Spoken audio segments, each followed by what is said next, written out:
Episode 14, CineNerds. I'm James. I am JP. And I'm Ryan.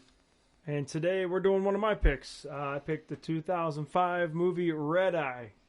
Is it Cillian? Is that how I think it's Cillian. Cillian? We're going to say it's Cillian.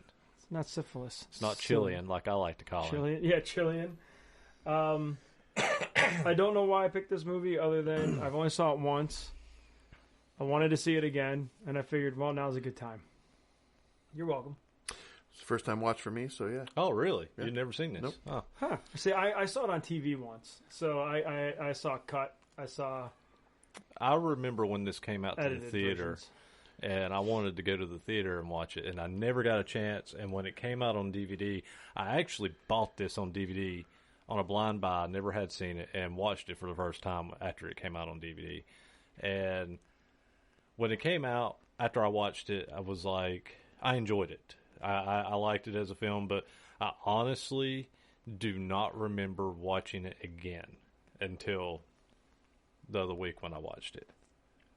So it's been almost 20 years probably since I watched it. Did you How remember old is this most movie? of it? 2005. Oh, wow. Yeah, I mean, I remembered the premises of it. I forgot that I couldn't remember why he was targeting her. Same. And in my head, I thought he was going after the flight, but then I'm like, that doesn't make sense because No, I remembered him going after her after, so I couldn't remember everything. So. I remembered he wasn't going after the plane. He was going after something for her specifically. I just couldn't remember what it was until I started watching it. My ADA brain kicked in way too fast on this one. As soon as I saw that she had a political client, and as soon as he was targeting her at the airport specifically, that's where I instantly went. So, yeah. Well, yeah, as soon as I started watching it again, that's when I was like, oh, yeah, this is what's happening. I remember now. But, like, trying to remember what it was about before I started watching it, I just realized over the years, like, whatever Cillian Murphy does, I'm pretty okay with. Hell yeah. I love Peaky Blinders, but I also learned with Peaky Blinders, if you didn't catch what was being said, go back and make sure you understand it, because there's a lot of funny smack talk. Oh, yeah. And you also miss some plot points because the accents are so thick in that show that, like, especially when season. Well, when Tom Brady, what's his name? Hardy. Tom Hardy comes in. Brilliant, by the way. Yeah, he's great, but man, his accent and his dialect is so thick, and he's an asshole, and it's hilarious. So I know we're not talking about that, but I'm just saying, like, when Peaky Blinders came out, it made me focus more on him and what he's done. We talked about it for a minute. I feel his version of Scarecrow could have been 100 times better, and I thought he played the part perfect. I just think they did him wrong. It's kind of like Jared Leto as the Joker. We've talked about that before.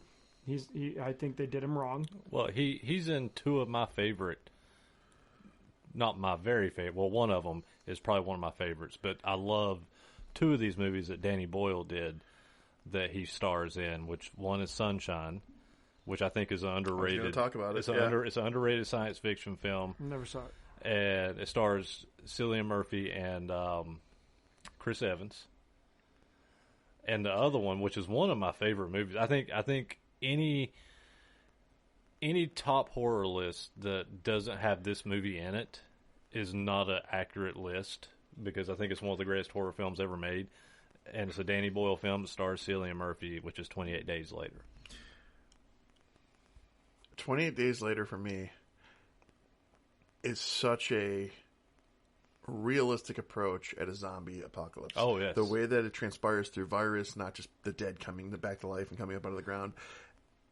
The way that we mess with everything so much today in society, science just keeps pushing the next level. Well, right? and the thing about that movie that Danny Boyle did when he did that movie was it was not so much about the zombies as much as it was about the people who survived and how shitty they became and how horrible people can be. And in a disaster is always the vibe I got from. Well, we talked about that at great length in The Mist. Yeah. The Mist had that same vibe where you see the brutality of people and their moments of being backed into a corner, if you will. This particular movie for me, though, it's kind of funny because I'm sitting at the Orlando airport waiting 12 hours for me to get on a flight. It's a long story. And I'm like, well, I should knock a movie out. And I was like, oh, I might as well do mine. And I'm like, then I started and I go, what the fuck am I thinking? Like, turning this on as I'm about to get on a flight in a couple hours. Like, not that it mattered because it really wasn't attacking a flight, you know. But, yeah, I found it a little humorous, a little ironic that I did that. But this movie, I thought was done really well. I am a little surprised at the budget for this movie, considering most of it was shot in a fake plane. Yeah, it's one location for the most part. Yeah. They were on a tight budget, though, from my understanding, so that's why they had to limit things like that. I'm just surprised it cost as much as it did. Yeah. I mean, It's probably, I'm usually going to talk about something, but it was a $26 million budget, and, like, where was that You're at? talking Rachel McAdams post Notebook. So, like, so you got Rachel McAdams, Cillian's You're looking at Wes Craven directing. Yeah, you're right. Yeah. You're right. And Cillian Murphy was he was a fairly known actor. He was coming up at that point. He already did Batman. Return. He'd already did 28 Days Later. I think he'd already did Sunshine. No, Sunshine came out after Red. Let me double check. Yeah, Sunshine was 2007. Red Eye was 2005. Okay.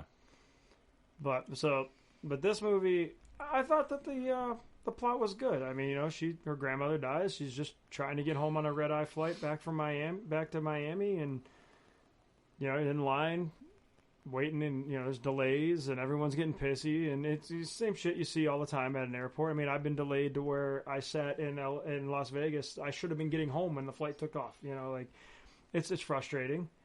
But she. Yeah, that.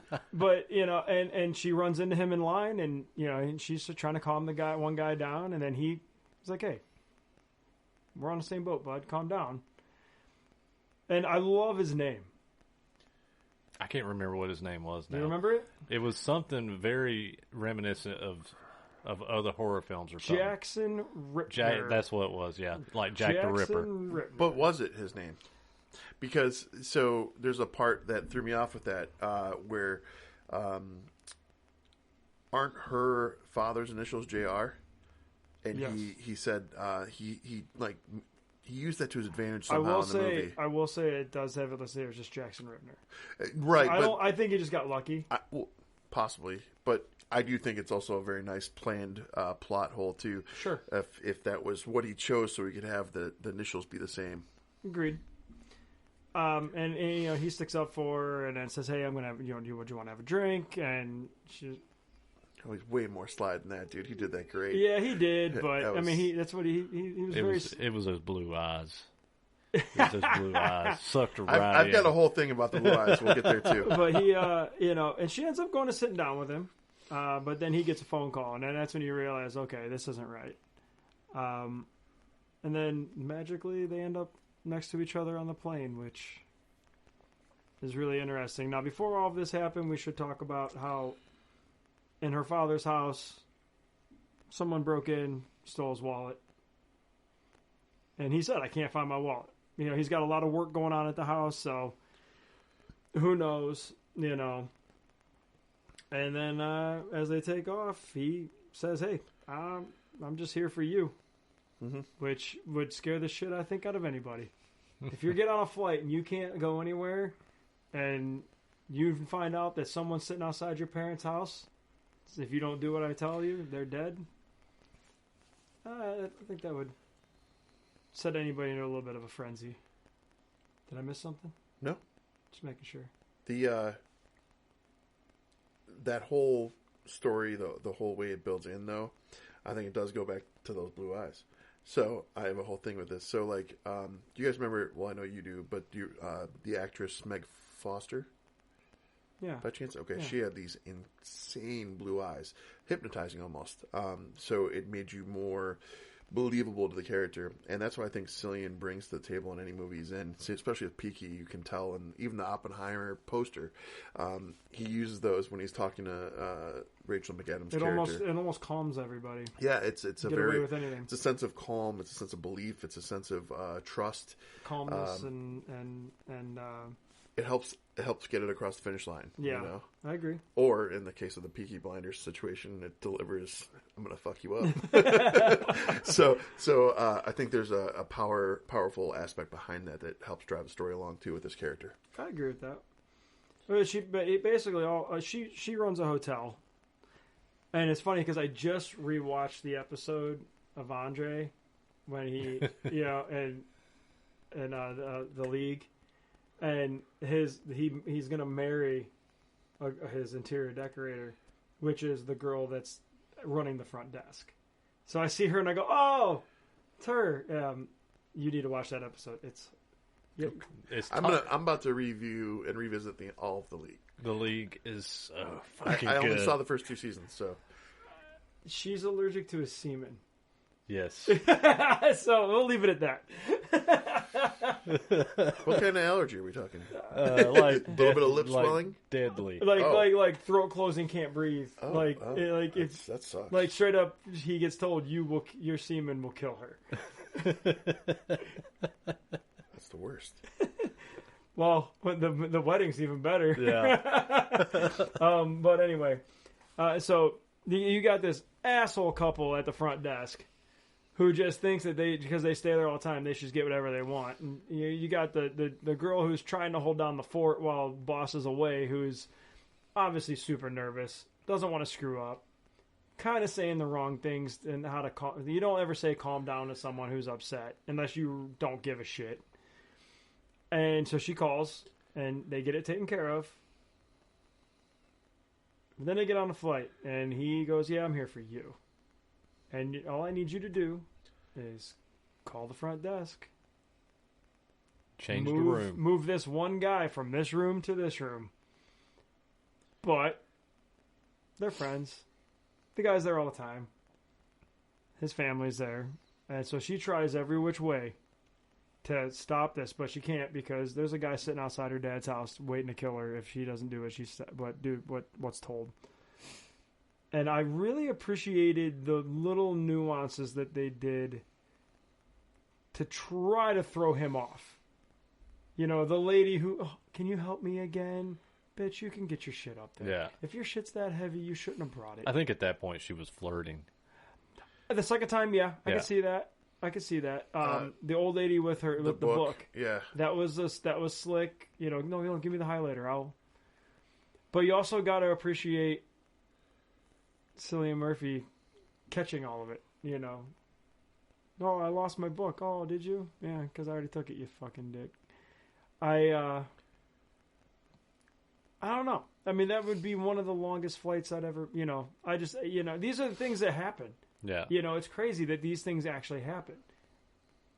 Whatever happened 9/11, a plane still went into a building. I don't care who did it and who executed what and how it really went down. 2 planes went into buildings. People got on that flight not expecting 3. Yeah, you're right, 3. Well, the towers. Yeah. But yeah, you're right, 3. But we all get on flights just expecting to land and go see our family or wherever, vacations or wherever. And this shit really does happen. And I think that's why I like it, because not that I want it to happen with me on a flight. None of those people on that flight even knew what the hell was going on. Except for the little girl. Yeah, except for the little girl. Yeah, the little girl, and go figure. The little girl goes, nope. Yeah. Which... that little girl called his bullshit so hard and so fast. Dude, she was like, "Fuck this dude, he's shady." Like, she says the look about her. I was like, okay, I like her. And you have to understand, Dad's just been if I took it right, he was just remodeling the whole house because they just went through a divorce. He's just bored. Yeah. He wants things different. Probably things that he wanted to do that the mom said no. Well, now it's my house. I'm going to do whatever I want, so... I don't know. I what would you do in that situation? If someone's next to you saying, "Look, this is what's going to happen if you don't do this," do you just comply to get it over with? I mean, there was nothing else she could do. No. I mean, So I think that the course, the way that it was handled, wasn't she ended up making the call, but then she did everything she could to try and prevent the result. Mm-hmm. So I appreciated that because that's essentially what I would do. Because you got to be realistic about this. Like, you're only buying yourself time by doing what they're asking because they're still going to take you out. You're still a witness. You're still leftover. Yeah. So they're gonna come back for you and they're gonna finish. So there's no one that can speak to this. So I think she handled it right. I think that I think it was pleasant to watch her figure it out too because she is Rachel McAdams A+. But no, she did it well and she did everything she could in her power to try and get around having to call and make that change. The hotel rooms had to be adjusted, by the way. I don't think we gave that context. They did move the rooms. Yeah, but then they see that boat out in the water, and they send a whole crew out there just to scan the boat. And I thought that was genius how it was just hidden in the water. They looked like they were fishing. Yeah. So I don't think we really broke down, though, how we got to where we're talking about. Okay. That's what I was going to try and elaborate a little further. It. So essentially, with Rachel McAdams' character running this hotel and trying to be like that PR person with the clients, she has a political guest, a person of interest for that moment, who's going to be staying at the hotel who's a regular. She has his regular room lined up, and with that room being lined up, Cillian Murphy's aware of this, but he needs that political person of interest to be in another room to essentially get him assassinated. And so all these things are in motion. He's trying to have her call using her father against him to get that moment where she moves the hotel room, does what he says, and then he can effectively assassinate this guy. So here we are. James is talking about a boat that's at distance of the hotel room. And I found this part really fucking great. Like they small little scanned tidbit. the whole boat. Yeah. And they can't find shit. And they look like they're just out there fishing. And all of a sudden, here comes this giant bazooka gun that they pulled it right up out of the water. It was right at the bottom of the fishing line. It was a great way to hide it. How can you scan a whole boat and not find it? Oh, because it wasn't on the boat. Yep. And they were hooked to it the whole time. But man, when that thing shot, I was like, good God. Like, how's that building even going to stay? Like, that thing was huge. It was like an anti-aircraft bazooka. But the thing is, with that particular part, I really appreciated like you said, the effort she put in after. And the phone's dying, of course. You got to have some kind of dramatics with that to say, hey, get him out. But leading up to the book was a clever way to do that. Obviously, Cillian found out what was going on with her. The headbutt, by the way. We were talking about that. Yeah, when he headbutted her and knocked her out cold to get to that lady, I was like, huh, okay. Didn't see that coming. He knocked her the fuck out. He did. He fucking headbutted the shit to the point where his forehead was bleeding. She comes to, he's holding the book, and she looks back and sees the woman who's sleeping. We can only assume. I don't know how, but she is sleeping because of something he has done. And then what else? She writes on the bathroom mirror. They do end up in the bathroom. She ends up in the bathroom, and he's like, okay, this is taking too long. But yeah, she was trying to find it. Well, I mean, ultimately, she went in that bathroom just to get away from lose her shit. And she's crying, and she doesn't know what to do. And then she wrote on the mirror his seat number, if I remember right. I don't remember. I believe it was a seat number, yeah. And then he was like, no. Seat number has a bomb. Has a bomb, yeah. Yep. And she tried, but ultimately, I mean, guys like this ain't gonna just walk away and go, okay, yeah, go. Like, initially he goes, here's a bottle. If you remember, he tries to hand her a bottle. Like, she's like, I'm not doing that. But he beats the shit out of her in that bathroom too. Yeah. I mean, that was pretty brutal alone. Because, I mean, dude, I am on a mission to never have to use a restroom on a flight. I never have. I'm usually too drunk to get up to go to the bathroom. On our last episode, we discussed fears and what we have to do to get through them. And JP and I both take anxiety pills on flights, but JP has to coat them with a few beverages. God. And by the way, I was traveling as well when I watched this film. So it was like I was second day in the hotel. And I'm definitely afraid of flights. So like I start watching this, and the first thing I see when they get on the airplane, I'm like, yeah, I probably shouldn't watch this right now. This probably isn't a good idea. On the flight, so everyone Yeah. around just like, what's wrong with this guy? No, that was for me, the hotel, but I still was scaring the shit out of me for Yeah. a flight. See, I personally, I take flights as a way to just check out and relax. Play some games, download whatever I want to watch, phone's off, can't look at Facebook, can't look at, like, it's just a good way to just go, I'm done. You know, or if you got JP with you, then, the show starts. People love flying with me. I'm going to ask Julie if she can just book us flights to the first show just so I can see it. You better log in their internet on the airplane and go live with me. I need to see this shit. My Frontier flights haven't even had internet lately.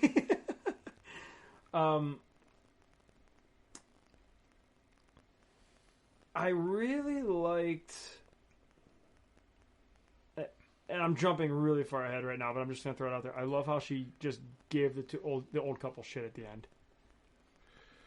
That made like, because that would never happen. You would never, but it needs to happen. No. People like that need to be put in their place more. Here's my thing. Like, for me, if I was in her position, for me, it absolutely would have happened. It would have happened, yeah. Because you just saved a political person. Your hotel's blown up. But because of what you've been through with that job, I don't care if the hotel's blown up. If everyone's safe and you've done your job and you were kidnapped because of that hotel, they're paying up. They're paying up. So I don't care what I say. If they want to write a customer review, I'm going to be like, fuck you. Yeah. And that's the big thing that I've hit a point in my life at my age now where I'm not holding myself well. The day before I flew back, the morning I flew back, down at the airport, I went off on a lady at a restaurant depot. Oh, I remember. I saw the post. Because she was just trying to cut lines, just being an asshole. And I told her she was being a dumb bitch. And I wasn't too proud of myself when I walked out. But in the same aspect, like, I saw what was going on. I go in there for one thing and ended up in line for an hour because of how everyone's trying to get shit for the restaurants. I'm going in just for one thing, for popcorn. And this lady I was not in the mood, and I just kind of feel like we need to go back to that. We got to stop tiptoeing around people who are just, because that's why they just do it all the time, because they can get away with it. That's why kids get away with what they get away with. Accountability. Yes, exactly. And, and so for these two, after the building just got bombed, fire alarm pulled, and you're mad about your trip, go fuck yourself. I just don't get that. Fun fact that I just couldn't remember I knew his name and I couldn't remember, but I love the fact that her dad is Super Troopers. Yeah. It didn't hit me until after I looked, I'm like, why do I know that name? And he doesn't look like the same in this. I mean, Super Troopers was what, 2002? He dyed his hair black. Yeah, it was. They gave him a completely, like, he looked thinner in the face, and yeah, but God, that guy. I love that guy. But anyway, so she ends up getting away. She gets off the flight because what does she do? What'd she do to get away? she stabs him. Exactly. Whoa. Yeah, go ahead. But it's in the neck. Yeah, right in the trach. Which I thought he played that part really well because the rest of the time he's like he's got to press it. Oh, you mean how he fall through? Okay. Yeah. Little girl throws her bag out to trip him. But yet people are like, oh, she stabbed him. There's got to be a reason, you assholes. Like, he's chasing her. There's something wrong.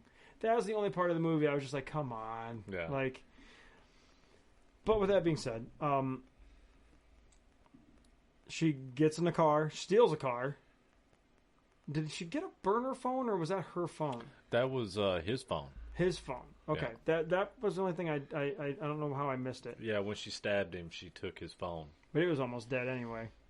But the amount of times they tried to make the call on the flight, and it kept going dead, like it just shows how technology is still not there for that. Because but I give him credit too, because she's faking the call, and he looks over and sees the other guy still got nothing. Yeah, that's why. And if you notice the other little detail to that, when she went to call again, he made her move the phone to the side so he could see the backside to see if it was registering. Yeah. So there little attention to detail. Yeah, that was perfect. Yeah. I mean, absolutely perfect. Like I hate when I can pick apart a movie because of little things like that. And that was great. I loved how she just drove that dude right through the front of the house. I don't know why. That part made me happy. Like I don't even. But then again, and then Murphy got there so goddamn fast. I don't understand how. Tight budget. Well played. Boom, boom. We have $3. Just put them there. They'll figure it out. But but I even thought like the whole scene through the house, the going through the house, the trying to stop him, and he's Dad's knocked out, and she moved Dad, and she ends up headbutting him, which didn't look like that was fun either. That was pretty solid. Did she ever actually shoot the gun? Father did. No, she did, but she missed. Or did she nick him? I think she nicked him. I think she nicked him. If I remember right, she nicked him. I did like how the dad I don't remember came that back and took care I of can't it. remember now. But Dad coming up clutch, though, that was good. Right I at the end, definitely because appreciated she that. was done. But as a whole, love the movie. I don't consider these these are more thriller movies. Is this what this is considered? A psychological thriller. Yeah, consider it like a psychological. Hitchcockian. So is that a? So let me ask this: is that a typical Wes Craven type movie or no? No. This is. Isn't he more just straight horror, gross?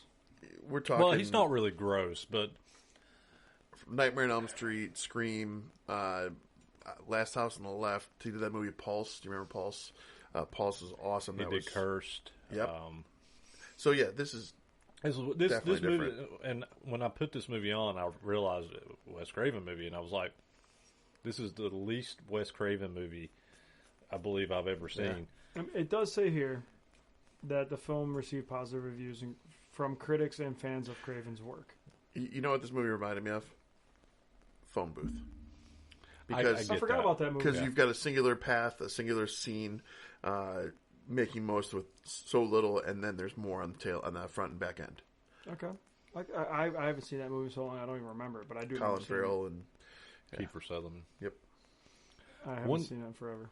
One thing I've read, and I can't remember what movie they were working with Wes Craven on, but I was kind of looking at just some random things about this movie, and I don't think it was actually part of this movie, but it was talking about Wes Craven, and it was one thing that made me actually, because I was outside of Scream, I was never a big Wes Craven fan because I'm not a Nightmare on Elm Street fan. And there's just a lot of his.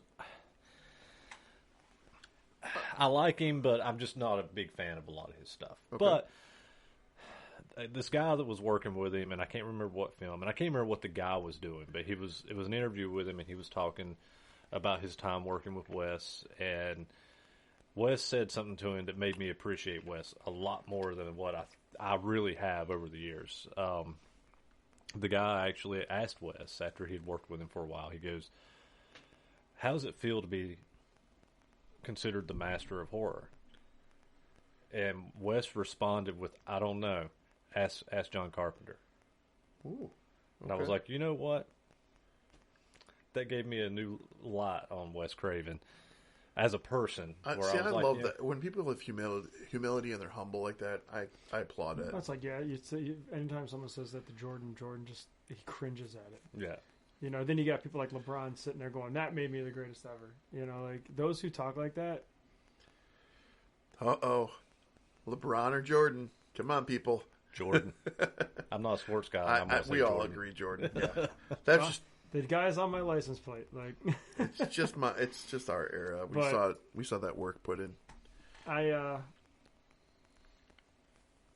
forgot how good this movie was. I'm glad that I picked it. I thought the cast was really good. I have not watched a lot of Craven's movies. I think I saw the first Nightmare on Elm Street a long time ago. I don't even remember it. My wife loves the third one. The third one's the best. Dream Warriors is pretty awesome. Yeah, I'm not a Nightmare on Elm, which is weird because I'm not a Nightmare on Elm Street fan. However, I think the character Freddy is great, and I think Robert Englund is great as Freddy. I love his cheesy one-liners, but rewind. Why don't you like? There's just something about the films that it annoys me. Wow. And I don't know why. Because wouldn't have expected that. It's like being around JP. Because the character that Robert Englund plays is everything that you would think that I would love, and I do love what he does with the character. But there's something about the films that just annoys me.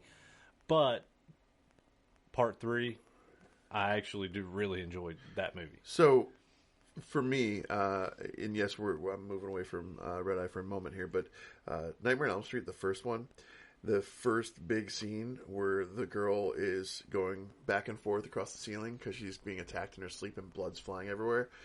I was just like, what's going on? This is magical. And then it became, holy shit, this dude controls dreams completely, and he can kill you in them. Like that. Yeah. That to me is horrific. It's got a element of an allure, a curiosity, if you will. And then when you start figuring out the backstory to Freddy just got even better. So. Yeah. Well, and like I said, I love Robert Englund in that character. And Wes Craven, I think it was a very innovative storyline that Wes Craven did with those films. I think he did it. He reinvented horror a second time better with Scream, the first one. Now the sequels are a little bit, I don't mind them. They're not. I don't mind. I think they're fun, but are they great? No. I can fully accept that they're not great films, other than the first one. I think I loved his movie Cursed. I think Cursed was a great movie. It got hated on. A lot of people didn't like it, but I loved it as a werewolf movie. So Wes Craven's career, even with Red Eye, I don't hate Red Eye. It's a good movie. It doesn't feel like a Wes Craven movie, but it falls under a lot of the Wes Craven movies for me.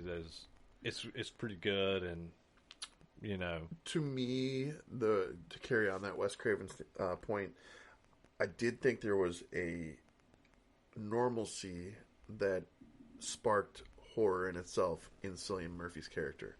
So he was so smooth and so believable and so kind in his delivery and his approach to the Rachel McAdams character that when he did flip the script and did say that I'm here for you, when that moment happened, a transitional moment again for characters, when that moment happened, I saw a whole different element of horror, and I appreciated that coming from him. He is really good at going from one to the other. And if you can hear that, geez. My cat is in heat, and she is annoying us. He is really good at just one to the other, and that's why I appreciate him so much as far as how good of an actor he is. I think I need to dive down his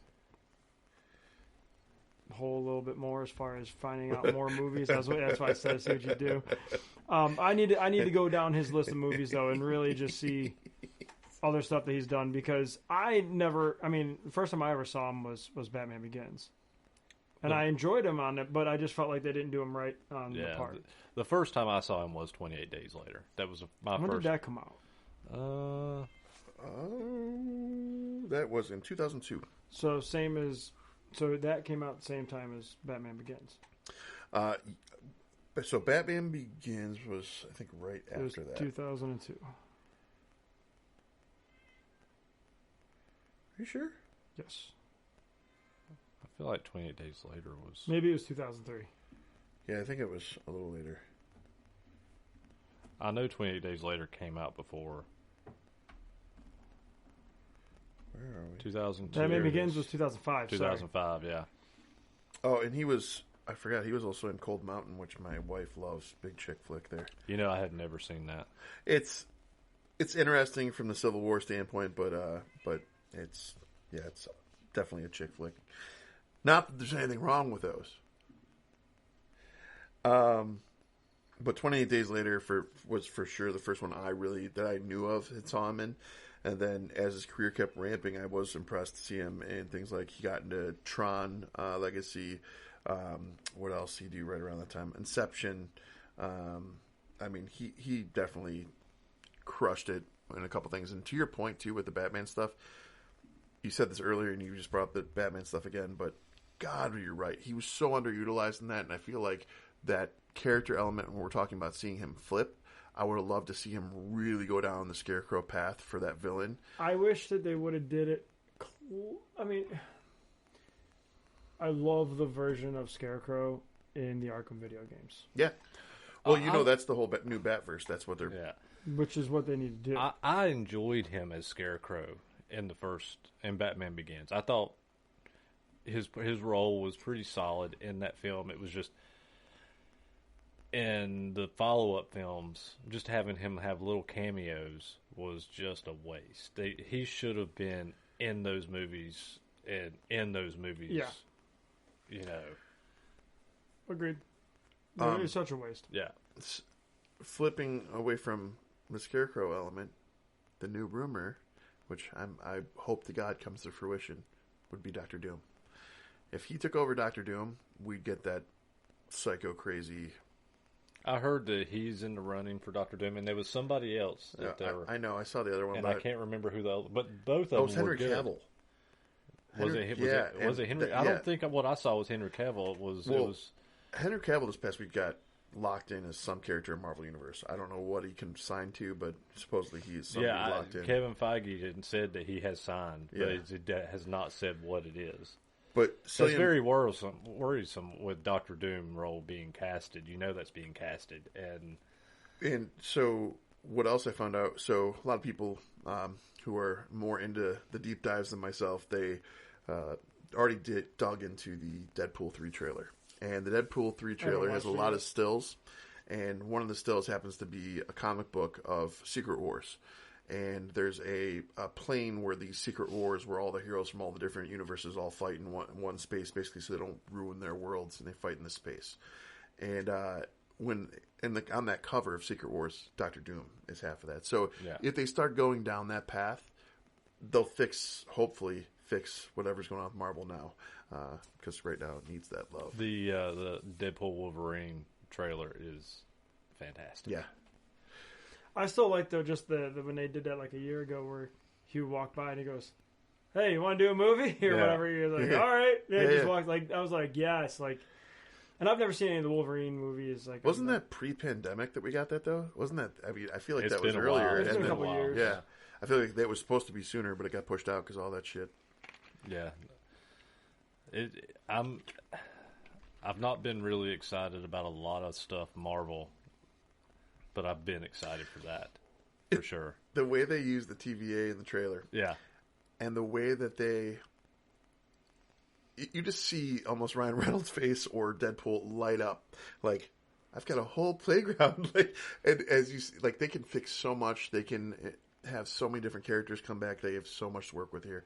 I hope it's done well. So do you know what I like about... He called himself the Messiah, the Marvel Messiah, and he called himself Marvel Jesus. Yes, in the commercial. So back to the movie. Do you know what I liked about this movie? What did you like about this movie? Quick and to the point, 85 minutes. See, and unlike my 140-minute movies of nothingness and emptiness and existentialism. No one knows what the hell they're talking about. I did, but whatever. I will say this movie still could have been shorter. They could have filmed this as a short film. They really could have. So to that point, though, before we 20 minutes before we filmed this, I found out that this was highly influenced by Alfred Hitchcock when they're building the screenplay. So to that point, I agree. I almost feel like this could have been like. I'm glad it's a movie, but it could have been an episode of Black Mirror. Yeah. I will say, I was looking for some random facts on this movie, and there's a lot of, there is some random facts, but none of them that were really worth mentioning. Yeah. One thing I did come up, I don't know if you guys saw this, but while Cillian Murphy was doing interviews for Oppenheimer, he talked about this movie. Oppenheimer or Oppenheimer, however you say it. Oppenheimer, but go ahead. He said that he did not like this movie. Really? Cillian Murphy. I feel that I've actually heard him say that before. Yeah. He said the interview he was saying that he did not like this movie. Just wasn't what it it didn't turn out the way he thought it was going to turn out. But in the same interview, he was like praising Rachel McAdams, her portrayal of the character in the film. See, I really like her in the Sherlock Holmes movies. So you know what that tells me? This is funny. What that tells me is that based on what we found from The Abyss, I feel like that's their way of shitting on the director. Like they had a problem with the director, but my co-stars were great. But director, I don't actually think it was so much. I think Cillian Murphy is hard on himself. He strikes me as that kind of person. I think he went back and watched it and was hard on himself, but praised Rachel and it was why he didn't like it. Fair. And in the same interview, he actually said he typically doesn't like to go back and watch his films because he critiques himself too much and he's too hard on himself. And I think that's really the reason why he's not a fan of this movie. Every concert I play, get off stage, I'm like, that was the worst vocal performance I've ever done. And I listen back and I'm like, that wasn't as bad. I was really, really mean on myself. Like, I get it. So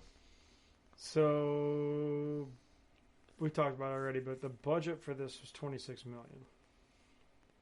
Box office did 96.2. It's not bad. I think people came out to watch this movie. I think they came out just because it was a Wes Craven movie. I think the other side of it too with Rachel McAdams. I just think she had too much hype with The Notebook, and people were all about her at that moment. Yeah, I actually forgot that she was the Notebook chick. So the fact that you remembered that is adorable. Yeah, because that was one of those few movies my wife broke me with. I'm not gonna lie. I will openly admit I cried Notebook. never seen it. Yeah, there's with my grandfather passed away of Alzheimer's, and there's this moment at the end of the Notebook where this couple's been together in a lifetime. He has Alzheimer's, and she climbs in bed with him, and that's they pass away. Did I see the Notebook? It's pretty beautiful moment though, and it's hit a little something. And my wife's okay. I guess I'll live that long with her. Is this the one where they buy the house and then he goes back to like living in it or whatever? What was this? I couldn't tell you because I've never actually seen the Notebook. When me and Heather met, we spent a day watching movies, and if I remember right, this was one of them. One of the other movies that got to me on a big level like that was a movie you've brought up before on our podcast is Big Fish. I love the movie Big Fish. No, I love Big Fish. He brought that up. Oh, you brought it up. Yeah, I've never seen it. I love Big Fish. You want to talk about a movie with imagination and creativity and beauty? That's because solid. I was talking about how I hate Tim Burton, but that movie Actually is amazing. gonna add that to my list. Actually, I was about to ask you guys something. All right, hey, since we're running a little fast on this one, I do have a question. Tail end, garbage time. One movie that your wife will make you watch whenever it's on, and you just have no choice. Oh, well, It has to be a movie. TV. Because if that is just going to be serial killer documentaries, if it's Like, anything. okay, let me rephrase. You're flipping channels, and all of a sudden, oh, that's on. This is happening. Halloween. That's what she picks every time. so mine's like my wife loves horror, so it's usually Halloween or Scream or Friends. Yeah, Halloween. Or I won't talk shit about Friends. Halloween. First 3 seasons are great. Halloween or Scream. Yeah, that's a fair. So saying. my wife loves horror movies, but if I have seen Sweet Home Alabama at least 7 times in the last 3 years. I don't remember that. It's It's Reese Witherspoon, isn't it? yeah. Oh, all right, I know it. It's not a bad movie, but it's just Dude, I've seen it 7 What's times. what's the there was Reese Witherspoon, Nicole Kidman, it's like Lenny Kravitz's daughter, and Bill Skarsgård. They did a show on HBO recently, and she made me watch that, and that was actually way better than I thought it was going to be. It's going to drive me nuts. I'm going to find the show. That's going to happen. Yeah, I've seen Sweet Home Alabama more times. If I never saw it again, I'd probably still remember every scene. Yeah, it's usually If Halloween's on, she'll watch that. If it's Scream is on, any of the Screams or any of the Halloweens, it's just she'll watch them. I remember the first Halloween we were together, that first October. Big Little Lies. Sorry. Never even heard of it. It's good. We got about halfway through the month of October, and she's like, "What are we gonna watch tonight?" And I was like, "Anything without screaming. I need a break." Because that's all she had on was horror. Like, it was like whatever channel, like AMC or whatever, just runs horror movies for a month straight. It was just constant screaming from the TV, and I just needed a break. See, I'm okay with that. Well, I just have a hard time with all these fucking crime, like First 48 and serial killer we'll stuff. Watch the new First 48s and stuff, or like we'll find like a good documentary on something that's like interesting. But see, and I enjoyed it for a while, but when it's on 24/7 and it's all that she watches, it's just like at this point I just come in and I'm like, I can't do it. I can't do it. Either we're turning it or I'm going downstairs or I'm going to go do something else because I just can't do it anymore. And there was one, and actually I think the turning point for me was a few months ago. She was watching one that was like some kind of like they actually had like interviews with these serial killers, and there was this one that had killed a bunch of small children, and the stuff that this guy was saying that they were interviewing, and I just sit there and watched a few minutes of it, and I looked at her and I said, "You need to cut this fucking shit off," because like he literally this fucking like justifying it. Yeah, he literally talked about how he raped and murdered like this 9-year-old little girl. And I got so mad. I looked at my wife and I was like, "You cut this shit off." I was like, "I don't want to see this stupid shit in my house on this TV of some guy telling me what he did to this little girl, and he's still breathing air." Right. Like this is not going to happen in my home anymore. And it was that point that that I really not everything she watches is like that. A lot of it is like Forensic Files or First 48. It's from the cops' perspective. Right. But since then, it's been a turning point in my head that I'm just done with all of them, and I get disgusted by all of it now that I can't watch it. Well, so to that point, even though it's not movie topic, they I think it was Ecuador 2 days ago. If a child is over 14 and they're touched, you're chemically castrated. If they're under 13, you are physically castrated. They made it law, and now New Mexico has these things in law too. Sorry, because that shit pisses me off too. I mean, so that's a step in the right direction. It's not death, but but it's not death. It needs to be. It doesn't fix the problem completely. Well, with Red Eye, ratings. I give it a 4.065. What if we put hot coals up pedal? Anyways, you went 4.5? 4.05. Oh, 0.5. He has to have all those points and decimals, and they all add up in the end, pal. So 4.1. Okay. Rounding up. Wait a minute. You went first with this with your big rating. He was excited. Okay, you go ahead. I'm gonna hit it in the middle ground. I'm gonna say because this movie, it's good. I don't hate it, but it's really just a mediocre film. To me, it's a mediocre Wes Craven film, even at that. I'm gonna throw it in 2.9. Wow, that's pretty low. All right, so first time watch for me. Pleasantly surprised. I was not expecting what I got out of it. Cillian Murphy did a great job. Rachel McAdams responded well off of him. Their chemistry on screen was great. It delivered where it needed to. So for me, I'm gonna go 3.2 nerds. I think that's a fair assessment. You said mine's low, but you're not really far off. No, we're in the middle ground. I mean, it's a good movie. It's not a bad movie. It's would I rave about it? It's definitely not I Heart Huckabee. It's not. No, that's a stellar movie. It's that piece of shit that I still don't know what the fuck I watched. I love the guy who's responsible for multiple pieces of shit, found one piece of shit out of me, and he's like, I'm going to go for it. You know what? I can accept the movies that are pieces of shit that I've put on here. He admits they are. Because they don't pretend to be anything else other than the trash that they are. I Heart Huckabee disguised itself with good actors trying to portray itself as a good movie. And it was not. It was a superb movie. It was a lie. Of self-exploration. If you say so. I feel it in my bones. Where can they find us?